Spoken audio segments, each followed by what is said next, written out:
All right, good morning, everybody. Welcome back to our Estate Trust and Gifts series on video. Not quite as highly anticipated as Yellowstone or The Sopranos or a new season of Breaking Bad coming out, but here we are.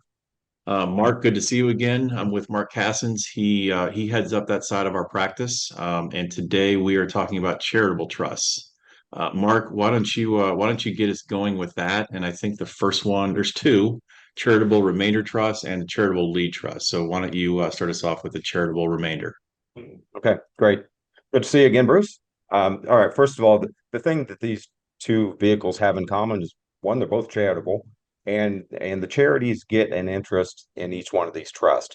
Now, whether it's a lead part of it, during the trust, or whether it's the remainder, what's left after the trust is over, depends on the trust document and the plan that we've put together before that. So let's start with the charitable remainder trust. One, it's irrevocable.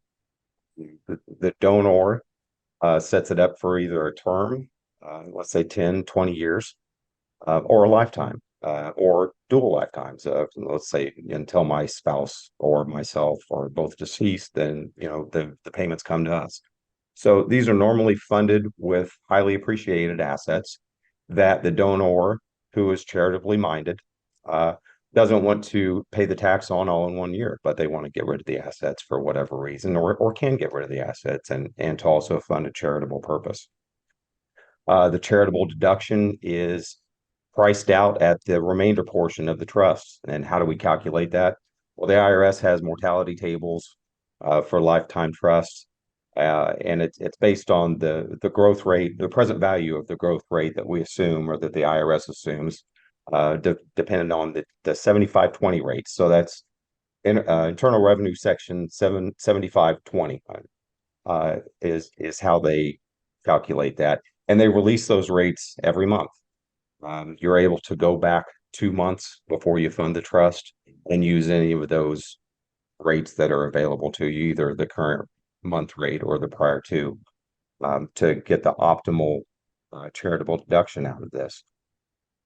So payments come out to the donor, uh, based on what's in the trust. So normally it's 5%, sometimes a little bit higher than that. 5% annuity, let's say. You can have an annuity or you can have a unit trust. So a unit trust, the payments change every year, and the unit trust amount is based on the fair value at the beginning of the year. So let's say that you put $1 million in, you get a $600,000 charitable deduction based on the 75/20 rate. Uh, and you take that $600,000 deduction, right on that first year when that trust is funded, and that's a great benefit for most people. So then the payments come out to the donor, let's say quarterly, and it's an annuity, so it's set every year. The unit trust is redefined every year or revalued every year. Let's say you get 5% of whatever the unit trust amount is. Yeah, and that the payments change and the taxability changes as well.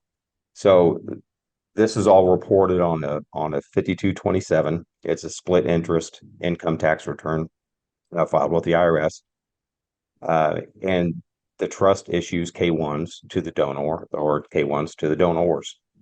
And these are kind of complicated because just because let's say the trust earns this set amount of money and pays this annuity out, the character of that income can change every year depending on what is going on in the underlying trust.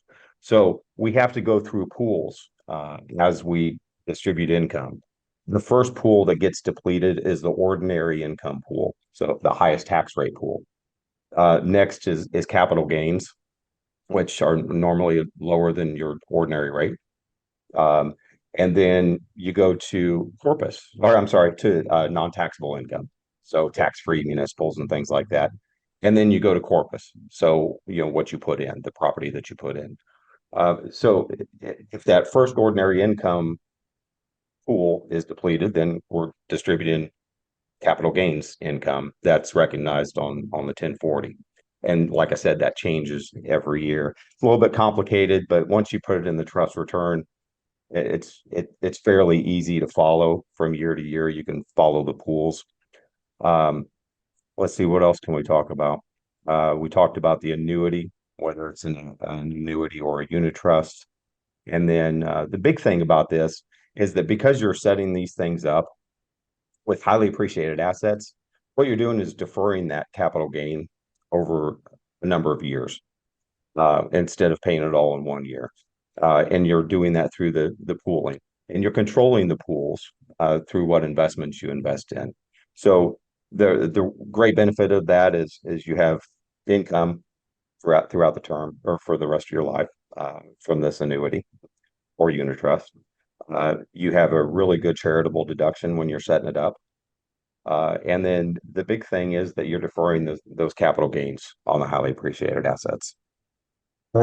Thank you for that. Not to put you on the spot, but is there like a number one question you get as people try to set up charitable remainder trust? Is there one particular area where they sort of get hung up on? Um, Normally, the one is how much charitable deduction can I get for this? Or how much income can I, or how much payments do I get off of this investment? It's really almost like setting up your own private annuity um, with a charitable bent to it.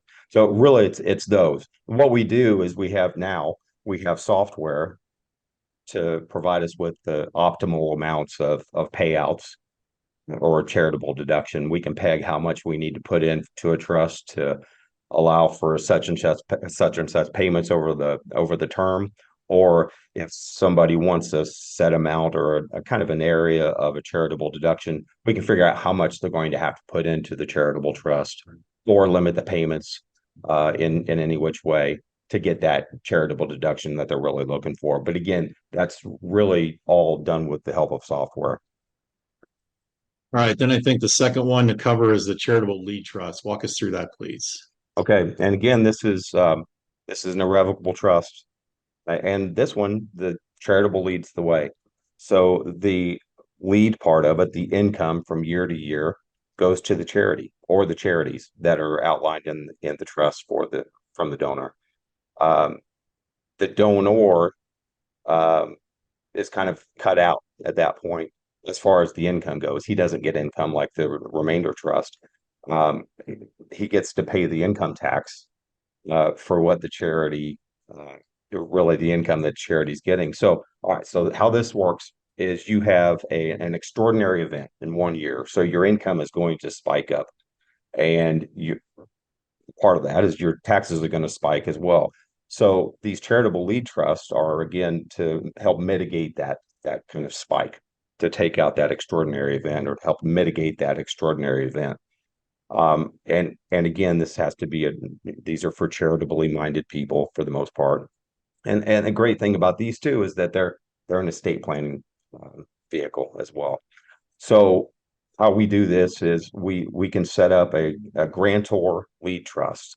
The grantor gets the tax deduction based on the fair market value of the income interest that's going to go to the trust. And again, these are based on the 75/20 rates that the IRS produces. And also the annuity payment, the unit trust payments that will go out to the charitable the charitable lead. Um, Everything else, and the great thing about these, we can do a zeroed out um, lead trust. A zeroed out lead trust means that you're basically pricing it out or paying an annuity out to the charity that zeroes out that remainder interest. So you assume based on the tables, you assume that nothing's going to be left after the charity is paid for the term. Nothing is going to be left to the remainders.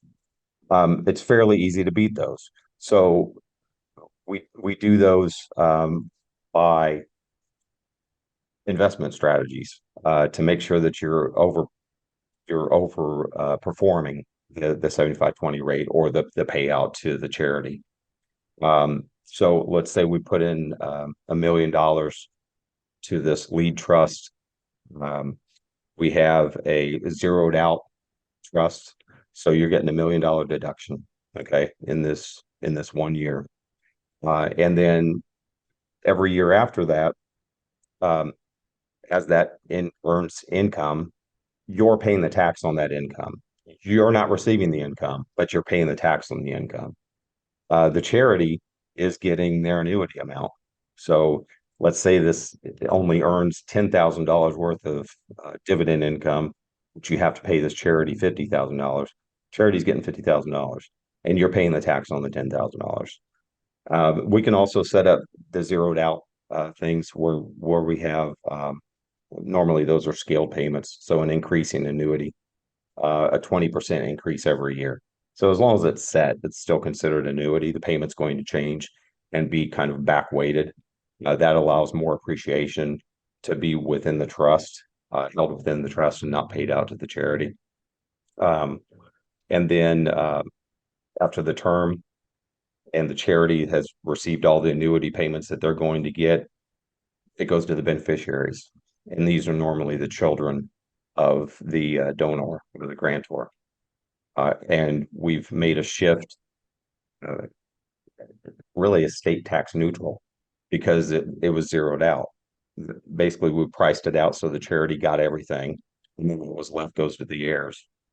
You also don't want to have these go to skip people or to try to avoid it as best you can. And the reason we do that is because that inclusion ratio for generation skipping tax can't be established until that trust has run its course. That's really too much more than what I wanted to get into, but just be aware that you don't want to have grandchildren for the most part be part of these lead trusts. It can cause problems. Okay. Um, the other side of these lead trusts can be a non-grantor lead trust. So that's where the trust gets the income tax deduction every year for the amounts that are paid to charity.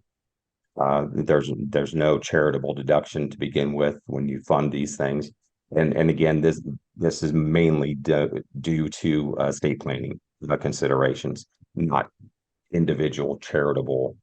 Um, it's not individually driven by the charity, so it's more of a estate plan play when you use a non-grant. Okay. Again, these can be a unit trust amount, changes every year, or an annuity amount, or the increasing annuity payment, which helps to zero out those amounts. And I think that's pretty much it for the lead trust. I've kind of jumped around a lot and babbled a lot, but I think that pretty much gets some important points across.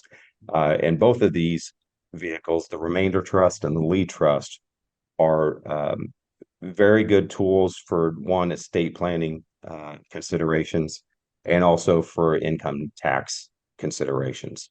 And they can really be beneficial in different ways to different people. But again, planning is key, and as long as we have a plan, we can use these to kind of hit our objectives. Okay. Well, thank you, Mark. And just like some of our favorite episodes, the plot does jump around a little bit, so no problem there.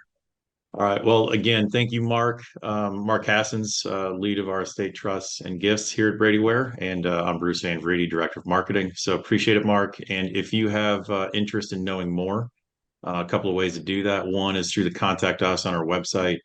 Up at the upper right corner of our website is right there for you to do that, and certainly can find Mark Hassens there and email him directly. But just in case, MKASSENS at bradyware.com. Mark Hassens. All right, thanks again. We'll be back with I think we've got three or four more as we cover through the all of these. So again, thank you for watching.